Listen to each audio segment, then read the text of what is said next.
This is what's at stake. Behind me, the Oxley Rivers National Park and the AEST Falls, which falls down there about a drop of about 65 metres. It is beautiful country, about 1,100 metres above sea level here on the Great Dividing Range. And it's here, of course, that they want to stick the windmills. Just over that hill over there is the Winterbourne Wind Complex, or the planned Winterbourne Wind Complex, just within 2 to 3 kilometres of this beautiful spot. It's just unthinkable, really, that you should even think about spoiling this kind of countryside, which is irreplaceable. But that is the march of the wind turbines for you. So just to get your bearings here, we're about 20k from Walker that way.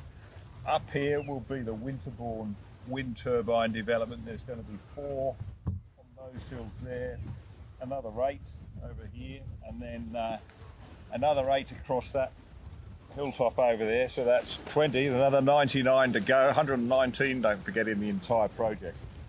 And it's just, we are now just what, less than 3 kilometres from there to the World Heritage Area gorge, just across that ridge there. The locals have asked for a 10-kilometre exclusion zone, a 10-kilometre exclusion zone from the national park, and also from Walker. That's the sort of exclusion zone that applies to other towns in New South Wales. And I think that sounds perfectly reasonable. But the idea you should build these things right up against developed areas where there's people on the one side and farming, and then right up against a national park on the other, is just crazy. Cameron, as I understand it, this area settled from about the 1830s onwards, gradually cleared for farming, but these ridges we see up there, they've never been cleared. That's always been bushland and still is, right? And that's where they're going to put the turbines.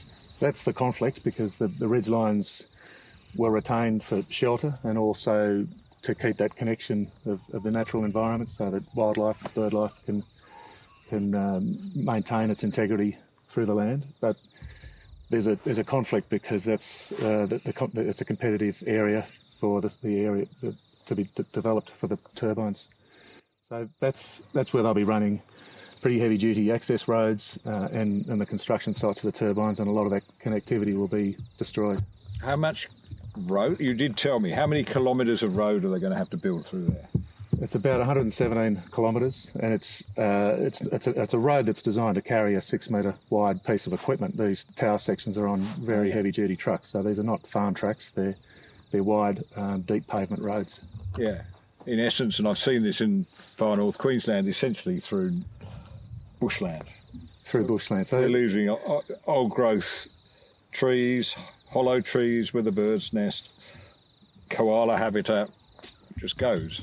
You can't avoid it. They're high value trees, because they're not trees that can be replanted or substituted for an area to be locked up in another region. These are important areas of connectivity, and we're looking at the national park in the distance, and that national park has to be connected through the rest of the land through these ridge tops, and if it's not connected, that loses the ability for that wildlife to sustain itself. So Tanya Plibersek, when Winterbourne comes across your desk, come out here, have a look at it for yourself and ask whether that is really what you want to do as Environment Minister, authorise the clearance of native remnant forest, remnant bushland, koala habitat, because it makes no sense to me.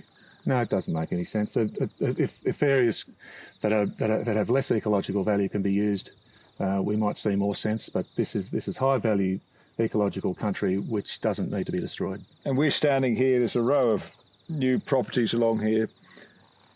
People have built places for really just the amenity of the view and the country lifestyle.